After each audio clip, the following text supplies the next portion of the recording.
Salutare toată lumea, în acest videoclip o să prezentăm câteva motociclete de tip Enduro sub 3000 euro. Atenție, nu confundați motociclete de tip Enduro cu cross. Motocrossul se desfășoară pe circuite închise, cu teren accidentat și se concentrează pe curse scurte și rapide, cu accent pe sărituri și obstacole. Enduro-ul implică curse pe distanțe lungi, traversând terenuri variate și naturale, punând accent pe navigare și rezistență pe termen lung. Motocicletele de cross sunt construite pentru viteze ridicate și sărituri, cu suspensie înaltă. Motocicletele de enduro sunt mai versatile, cu suspensie adaptată pentru distanțe lungi și diverse tipuri de teren.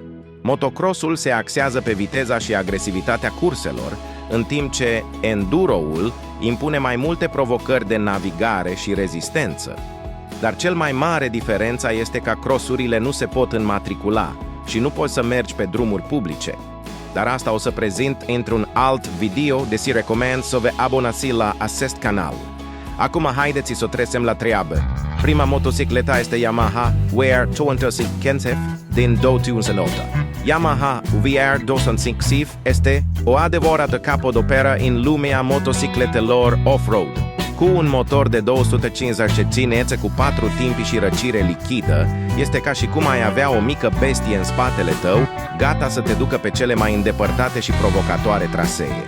Suspensiile sunt reglabile, așa că poți ajusta motocicleta în funcție de terenul pe care te afli, ceea ce înseamnă că nimic nu va sta în calea ta.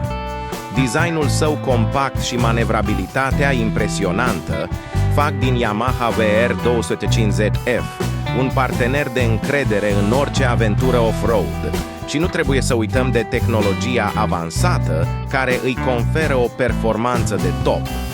Sistemul de injecție electronică a combustibilului optimizează puterea și eficiența, iar cutia de viteze cu 6 trepte te va face să treci prin toate obstacolele fără să clipești.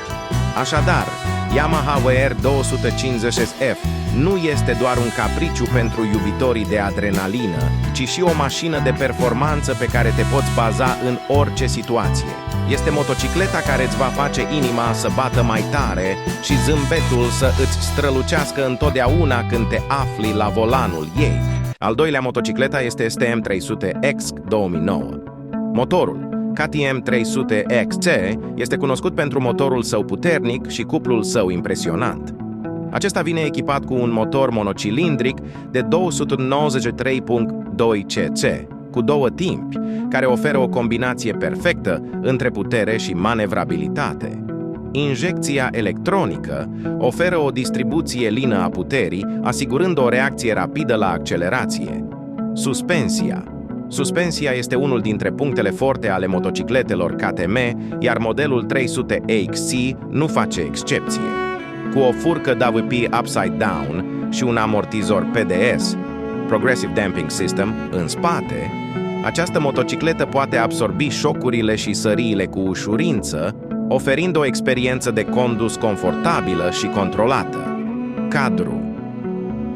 Cadrele din aluminiu sunt o tradiție pentru KTM, iar modelul 300XC vine cu un cadru deosebit de robust și ușor, care asigură o manevrabilitate excelentă și o stabilitate pe terenuri variate. Frânele. KTM 300XC este echipată cu frâne Brembo de înaltă performanță, inclusiv un disc de frână față flotant de 260 mm și un disc de frână spate de 220 mm. Acestea oferă o putere de frânare impresionantă și un control excelent în condiții dificile. Transmisia. Motocicleta este echipată cu o transmisie cu 6 trepte de viteză, care permite o adaptare fină a puterii în funcție de terenul și condițiile de condus.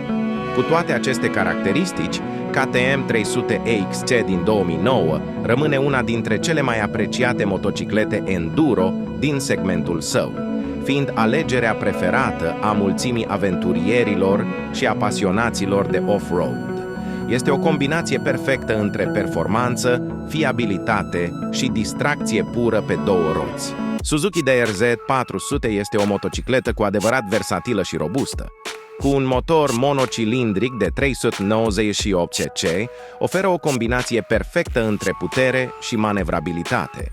Suspensia sa reglabilă permite abordarea diverselor tipuri de terenuri, de la drumuri asfaltate la trasee off-road.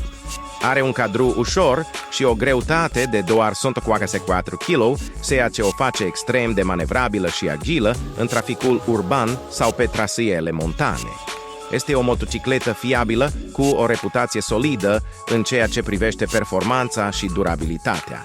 În plus, Suzuki DRZ 400 beneficiază de o comunitate pasionată de motocicliști care organizează întâlniri și evenimente pentru a împărtăși experiențe și sfaturi legate de această motocicletă. În concluzie, Suzuki DRZ 400 este o alegere excelentă pentru cei care caută o motocicletă polivalentă, fiabilă și plină de caracter pentru aventurile lor pe două roți.